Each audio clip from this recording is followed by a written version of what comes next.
ఒక బీసీ నినాదంతో ఆర్ కృష్ణయ్య గారు బీజేపీలో చేరడం అనేది, బీజేపీ తరఫున ఒక అభ్యర్థిగా ప్రకటించడం అనేది నిజంగా ఆశ్చర్యానికి గురి చేస్తుంది. ఎందుకంటే మన నరేంద్ర మోడీ గారు బీసీ కులగణన అనేది చేయమంటే దానికి వ్యతిరేకంగా ఉన్నటువంటి వ్యక్తిగా, అదేవిధంగా గతంలో మన మోడీ గారు బీసీ అని చెప్పడంలో ఆర్ కృష్ణయ్య గారు మొట్టమొదటగా ఖండించడం జరిగింది.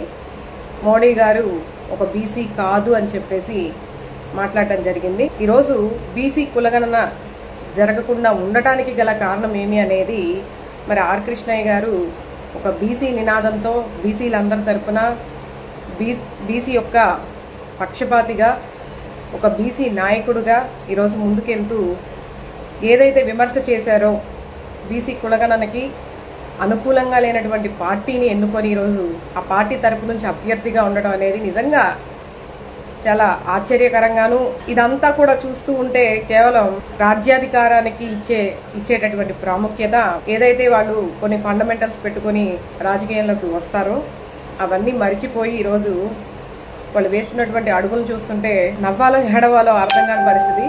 ఈరోజు వైఎస్ఆర్సీపీకి రాజీనామా ఇచ్చి ఏ లబ్ధి కోసం వాళ్ళు పార్టీ మారాల్సి వచ్చిందో అనేది చూసుకుంటే వాళ్ళకున్న గల కారణాలు ఏమి అనేది మనందరికీ తెలియదు. కానీ వెళ్ళినందుకు తగిన ప్రాముఖ్యత కల్పించారు. అదేవిధంగా వాళ్ళు ఏదైతే అనుకున్నారో అది సాధించారు కాబట్టి నేను కంగ్రాచులేషన్స్ చెప్పడం జరిగింది తప్ప మన పార్టీలోనే అంటే వైఎస్ఆర్సీపీ పార్టీలోనే ఉంటూ చాలా మంది అధికారంలో లేనప్పుడు ఎవరైతే ఉంటారో వాళ్ళు నిజమైన నాయకులుగా ప్రతి ఒక్కరిని అడిగినా కూడా చెప్తూ ఉంటారు. అంటే ఈ పార్టీ ఆ పార్టీ అని కాదు, ఏ పార్టీలోనైనా సరే అధికారంలో ఉన్నప్పుడు అధికారాన్ని అనుభవించి ఆ అధికారం ద్వారా లబ్ధి పొంది వాళ్ళకంటూ ఒక పేరు ప్రతిష్టలు సంపాదించి ఆర్థికంగాను నైతికంగాను సామాజికంగాను బలపడి తిన్నింటి వాసాల లెక్క పెట్టేటువంటి వారు చాలా మంది ఉన్నారు ఈ రోజుల్లో. గత 5 సంవత్సరాల్లో చూసుకుంటే గత 5 సంవత్సరాల్లో 2 సంవత్సరాలు కరోనాకి పోతే 2 సంవత్సరాలు ప్రపంచవ్యాప్తంగా, కేవలం ఆంధ్రప్రదేశ్ రాష్ట్రమే కాదండి, ప్రపంచవ్యాప్తంగా అన్ని విధాల నష్టపోయినటువంటి ఒక మహమ్మారి కరోనా వచ్చి 2 సంవత్సరాలు ఇంటికే పరిమితం చేసి మనల్ని ఎన్ని ఇబ్బందులు పెట్టిందో, ఎన్ని ఇబ్బందులకి గురయ్యామనేది కూడా అందరూ ఆలోచన చేయాలి. మరి అంత కష్టకాలంలో ఉన్నప్పటికీ కూడా ఒక వాలంటరీ వ్యవస్థ ద్వారా ఎంతో మందికి సేవలు అందించి, ఏ రాష్ట్రంలో లేనటువంటి మెరుగైన వైద్యాన్ని అందించి, బలమైనటువంటి ఆహారాన్ని ఇవ్వాలని చెప్పేసి ప్రతి ఒక్కరికి కూడా కరోనా పాజిటివ్కి అంటే గురైనటువంటి వాళ్ళందరికీ కూడా మంచి ట్రీట్మెంట్ ఇస్తూ దానికి కావాల్సినటువంటి ఏర్పాట్లన్నీ చేసి ఇంత చేస్తే అందులో నుంచి బయటికి రాగానే అభివృద్ధి సంక్షేమ పథకాలు అన్నీ ఒకేసారి రావాలంటే 3 సంవత్సరాలు ఇంత అభివృద్ధి కనిపిస్తూ ఉన్నా ప్రజలకు ఏ లోటు లేకుండా ఇచ్చిన మాట ఇచ్చిన హామీ తప్పకుండా నెరవేర్చినటువంటి ఒక గొప్ప నాయకుడు జగన్మోహన్ రెడ్డి గారు. ఈరోజు మనం మాట్లాడటం కాదు, నేషనల్ వైడ్గా ఇంటర్నేషనల్ వైడ్గా కూడా ఈయన గురించి ఎంతోమంది చెప్పుకోవడం జరుగుతూ ఉంది. పెద్ద పెద్ద న్యూస్ పేపర్స్లో కూడా ఈయన గురించి మ్యాగజైన్లో కూడా వేయడం జరిగింది.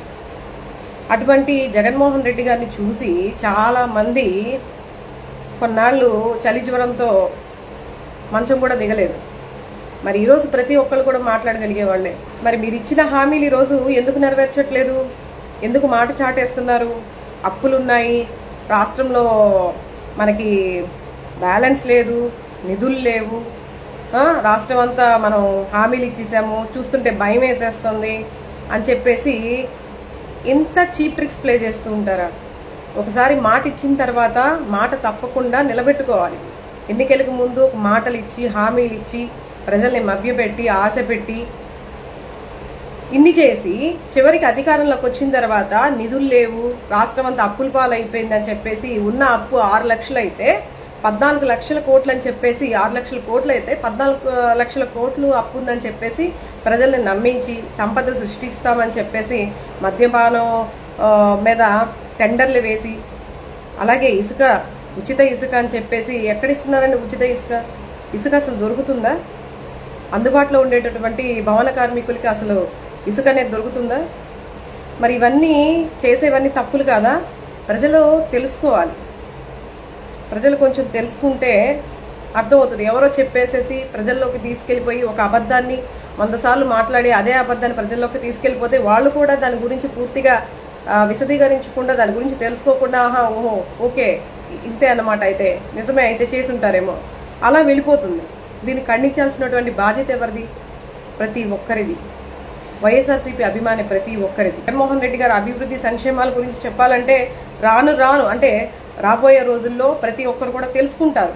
ఇప్పటికే కూటమి ప్రభుత్వం ఫెయిల్యూర్ అయ్యింది, అది చాలా మంది కూడా అర్థమవుతుంది. ఎందుకంటే ప్రభుత్వం వచ్చి 7 నెలలు అవుతున్నా కూడా మహిళల పట్ల ఇప్పటికీ కూడా దాడులు జరుగుతూనే ఉన్నాయి. రీసెంట్గా 2 రోజుల క్రితం కూడా ఎక్కడో చోట ఏదో ఒకటి ఆడవాళ్ళపైన అఘాయిత్యాలు, అత్యాచారాలు మరి మితిమించిపోయి చాలా జరుగుతూనే ఉన్నాయి. దీన్ని అరికట్టలేకపోతున్నారు. గంజాయి అంటున్నారు, గంజాయి విచ్చలవిడిగా పట్టుబడుతూ ఉంది. మరి ఎక్కడి నుంచి పట్టుబడుతూ ఉంది? మరి గత ప్రభుత్వంలో లేదే, కానీ వీళ్ళు చెప్పడం వైఎస్ఆర్సీపీ పార్టీలో నుంచి పెంచి పోషించారంటే అప్పుడు లేని ఇప్పుడు ఎందుకు పట్టుబడుతున్నాయి? ఇంత పబ్లిక్గా ఎందుకు మీరు పర్మిషన్స్ ఇచ్చి ఇంత విచ్చలవిడితనంగా రవాణా జరుగుతుందంటే మీ వెనకాల మీ సపోర్ట్ లేకుండానే జరుగుతున్నాయా? ఆ విషయంలో ఈరోజు గంజాయి మద్యపానం సేవించి విచ్చలవిడితనంగా పర్మిషన్స్ ఇచ్చేసి ఇంకా అఘాయిత్యాలు పెరగడానికి, క్రైమ్ రేట్ పెరగడానికి దోహదపడుతున్నటువంటి పార్టీ కూటమి పార్టీ. ఇందులో ఎటువంటి సందేహం లేదు. ఎందుకంటే చాలా మంది ఆడపిల్లలు ఈరోజు బలికొన్నారు ఈ 7 నెలల్లో, మైనర్ బాలికల పైన. ఇన్ని జరుగుతున్నా కూడా ఇంకా కూటమి ప్రభుత్వం ఇది మంచి ప్రభుత్వం అని చెప్పేసి జగన్మోహన్ రెడ్డి గారు గతంలో ఇంటికి స్టిక్కర్ వేసుకుంటే మా నమ్మకం నువ్వే జగన్ అని చెప్పేసి స్టిక్కర్ వేసుకుంటే దాని గురించి ఎన్నో విమర్శలు చేశారు, ఎన్నో కామెంట్లు చేశారు. ఈరోజు మీరు కనీసం సంవత్సరం కూడా పూర్తి కాకముందే 3 నెలలు గడిచిన తర్వాత, అంటే మీరు వచ్చి 3 నెలలు అయిందని చెప్పేసి 90 రోజులు పూర్తయిందని చెప్పేసి ఇది మంచి ప్రభుత్వం అని చెప్పేసి మీకు మీరే స్టిక్కర్లు అతికించేసుకుంటే మరి ఏమనాలి చెప్పండి? దీన్ని మేము విమర్శించకూడదా? ఇది మంచి ప్రభుత్వం అనేది ఎవరు చెప్పాలి? ప్రజలు చెప్పాలి కదా. మీరు అతికిస్తే స్టిక్కర్లు అతికిచ్చేసినంత మాత్రం ఇది మంచి ప్రభుత్వం ఎలా అవుతుంది? ఏ విధంగా అవుతుంది? మీరు చెప్పిన హామీలు ఏమైనా నెరవేర్చారా? సంక్షేమ పథకాలు ప్రజలకు ఏమైనా చెప్పిన టయానికి ఏమన్నా ఇచ్చారా? మన ఫ్లడ్స్ వచ్చాయి, ఫ్లడ్స్లో ఏమన్నా పునరావాస కేంద్రాలు ఏర్పాటు చేసి ప్రజల్ని ముందే అప్రమత్తం చేసి అది వస్తుందన్న ముందు మీకు సమాచారం వచ్చినప్పుడు ముందే అప్రమత్తం చేసేసి పునరావాస కేంద్రాలు ఏమైనా ఏర్పాటు చేశారా? తీసుకోవాల్సినటువంటి మినిమం ఏవైతే ఉన్నాయో అటువంటి ఏర్పాట్లు ఏమైనా చేశారా? ముందు జాగ్రత్త చర్యలుగా ఏమీ చేయలేదు. పూర్తిగా నష్టపోయిన తర్వాత మేము పొట్లాలు హెలికాప్టర్ల నుంచి వేసాము, డ్రోన్ల మీద నుంచి పంపించేసాము, లేదంటే మేము నీళ్ళల్లో ఇసిరేసాము, మేము 328 కోట్లు మేము ఖర్చు పెట్టాము ఫుడ్కి, అట్లాగే అగ్గిపెట్లకి కొవ్వొత్తులకి ఒక 20 కోట్లు ఖర్చు పెట్టాము, వాటర్ ప్యాకెట్లకి ఎంత ఖర్చు పెట్టాము, ఈ లెక్కలు చెప్పడానికా? ఇదే అభివృద్ధి? మీకు ఫండింగ్స్ వస్తున్నాయి కరెక్టే, ఎందుకంటే మీరు సీనియర్ నాయకులు కాబట్టి ఖచ్చితంగా మీకు ఫండింగ్స్ వస్తాయి, మీకు పరిచయాలు ఎక్కువ ఉంటాయి, మీకు ఇతర దేశాల నుంచి కూడా పరిచయాలు ఉంటాయి, తీసుకురాగలరు, ఫండింగ్స్ వస్తాయి. కానీ ఆ ఫండింగ్స్ ఏమైనాయి? ప్రజలకి సద్వినియోగం చేశారా, దుర్వినియోగం చేశారా? మీలో మీకే లెక్కలు తెలియకుండా చెప్పేటప్పుడు ఒకళ్ళు 500 కోట్లు అంటారు, ఒకళ్ళు 600 కోట్లు అంటారు, మీకే తెలియట్లా. మరి ఈ విధంగా ప్రతి స్టెప్లోనూ ప్రతి నెలకి ప్రతి దానిలో కూడా మీరు ఫెయిల్యూర్ అవుతూ వస్తూ ఉండి ప్రతి దానికి జగన్మోహన్ రెడ్డి గారే కారణం. మీరు అధికారంలో వచ్చి ఉన్నప్పటికీ కూడా రేషన్ బియ్యం పట్టుబడినా కూడా ఇలా అంటే విదేశాలకు తరలి వెళ్తున్నప్పుడు కూడా రేషన్ బియ్యానికి సంబంధించి దానికి కూడా జగన్మోహన్ రెడ్డి గారే కారణం. మీరు వచ్చి అధికారంలోకి వచ్చి 7 నెలలు అవుతుంది, ఇంకా జగన్మోహన్ రెడ్డి గారి పేరుని నామజపం చేస్తూ ఉన్నారు ప్రతి ఒక్కరు.